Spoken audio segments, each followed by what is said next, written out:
இந்த கோயில் தான் 1500 ஆண்டுகளுக்கு முன்னாடி சோழர்கள் கட்டிய கோயில். 1500 ஆண்டுகளுக்கு முன்னாடி சோழர்களின் தலைநகரமாக இருந்த அந்த கீழப்பழையாறைக்கு வந்தாச்சுங்க. சிம்ம அழிய மனிதர்கள் ஓட்டுவது போல தாங்க சிற்பங்கள் நிறையாவே இருக்கு. அது சோழன் மாளிகைன்னு ஒரு ஊர் இருக்குங்க. அங்கே தான் சோழர்களோட மாளிகை இருந்ததாகவும் சொல்றாங்க. இந்த ஊரை மையமாக வச்சு ஒரு 450 ஆண்டுகள் வரையுமே சோழர்கள் ஆட்சி செஞ்சுட்டு வந்திருக்காங்க.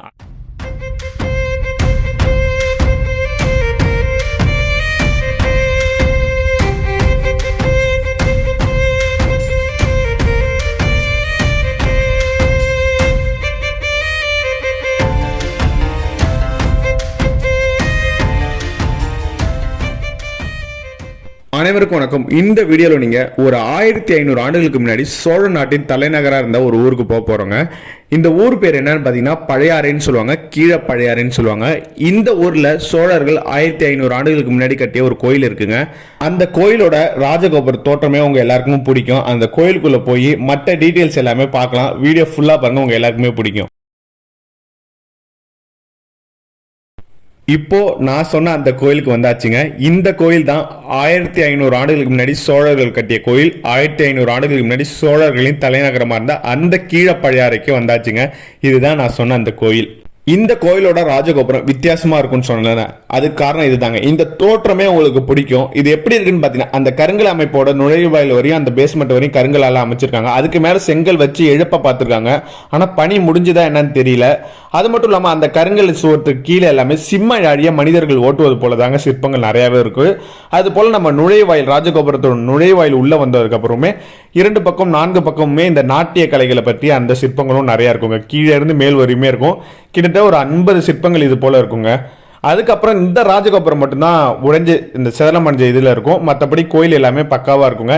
இந்த கோயிலோட தோட்டம் பார்த்தீங்கன்னா தாராசுரம் கோயில் போல தான் அந்த அமைப்பில் தான் இருக்கும். ஆனால் இந்த கோயில் தாராசுரம் கோயிலோட ரொம்ப ரொம்ப பழமையான கோயிலுங்க.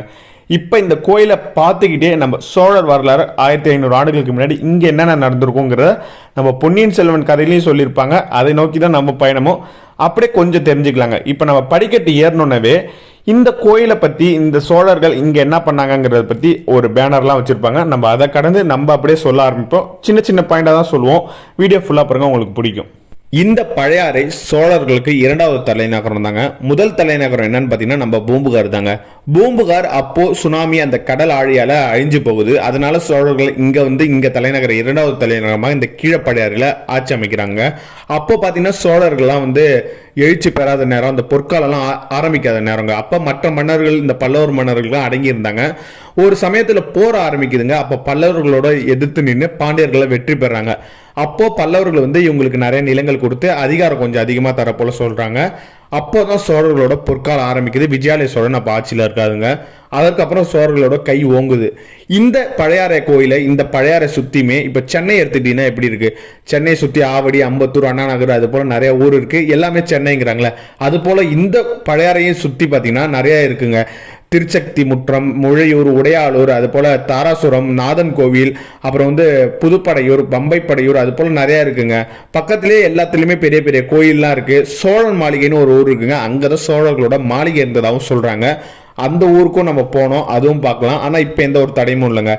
இந்த ஊரை மையமாக வச்சு ஒரு 450 ஆண்டுகள் வரையுமே சோழர்கள் ஆட்சி செஞ்சுட்டு வந்திருக்காங்க. அதற்கு பிறகு சுந்தர சோழர் காலத்தில் அவங்க கை ஓங்கினதுக்கப்புறம் அவங்க தஞ்சாவூர் போயிட்டாங்க, புதிய தலைநகரம் அங்கே அமைச்சு. இருப்பினும் பல முக்கிய பிரமுகர்கள், பல முக்கிய அரசு நிகழ்ச்சிகள் எல்லாமே சோழர் காலத்தில் இங்கே நடந்திருக்கு. அதில் ஒரு முக்கியமானவங்க சோழ இளவரசி குந்தவை. நம்ம ராஜராஜ சோழனோட அக்காவும் ஆதித்ய கரிகாலனோட தங்கையம்ம குந்தவை பிராட்டி இங்கே வாழ்ந்திருக்காங்க. அதை பற்றி பொன்னியின் செல்வனையும் கல்கி ரொம்ப அழகாக சொல்லியிருப்பாருங்க. ரொம்ப ஒரு முக்கியமான ஊர். நீங்கள் சோழர்களை விரும்பினாலும் சரி, ஒரு சிவன் பக்தனா இருந்தாலும் சரி, இல்ல கோயிலை பார்க்குறவங்க அந்த ஆர்வலா இருந்தாலும் சரி, இந்த கோயிலை பாருங்க. கட்டிடக்கலையும் சரி, அந்த ராஜகோபுரமே உங்களுக்கு வர்த்துங்க. 1500 ஆண்டுகளுக்கு முன்னாடி இந்த ஊர் எப்படி இருந்திருக்கும்? இன்னைக்கு நீங்க வந்தாலும் அந்த ராஜகோபுரத்தை பார்த்தாலே உங்களுக்கு அந்த ஒரு வைப் வந்துருங்க. ஏன்னா அது ஒரு லுக்கே உங்களுக்கு ஒரு வைப்பை கொடுத்துரும். அந்த அளவுக்கு ஒரு முக்கியமான கோயிலா இது இருக்குங்க. நான் பார்த்து உணர்ந்த அதெல்லாம் இந்த கோயிலோட கரெக்டான லொகேஷன் நான் தரேங்க. ஏன்னா கூகுள் நீங்க சர்ச் பண்ணீங்கன்னா பக்கத்துல இன்னொரு கோயிலை காட்டிடும். அதுல இருந்து இந்த கோயில் ஒரு 3 கிலோமீட்டர் வரையும் வர வேண்டியதா இருக்கு. நான் கரெக்டான லொகேஷன் தரேன். அதை பண்ணி நீங்க வந்துருங்க. இந்த நகரை சுற்றி தாங்க சோழர்களோட படை வீரர்கள் வீடும் இருந்திருக்கு. ஆரியப்படை வீடு, மணப்படை வீடு, புதுப்படை வீடுன்னு படை வீரர்கள் வீடும் இதை சுற்றி தான் இருந்திருக்கு. அது போல சோழன் மாளிகையில் தான் சோழர்கள் மாளிகையே இருந்திருக்கான். அந்த ஊர் இன்னைக்குமே இருக்கு. ஆனால் நம்மளால எதுவும் பார்க்க முடியல, இருட்டிடுச்சு. அந்த குறிப்பிட்ட ஊர்களில் இன்னைக்குமே பல முக்கியமான கோயில்கள் எல்லாமே இருக்குங்க. அந்த கோயில்களை பற்றிய வீடியோ அடுத்தடுத்து வருங்க, தொடர்ந்து பாருங்க. இது ஒரு முக்கியமான இடமா இருந்திருக்கு.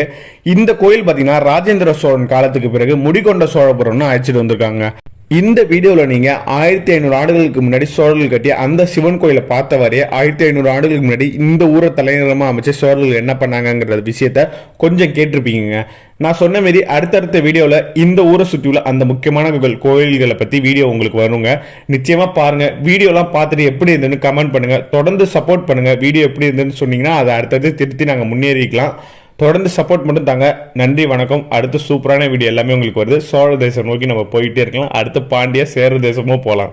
நன்றி, வணக்கம்.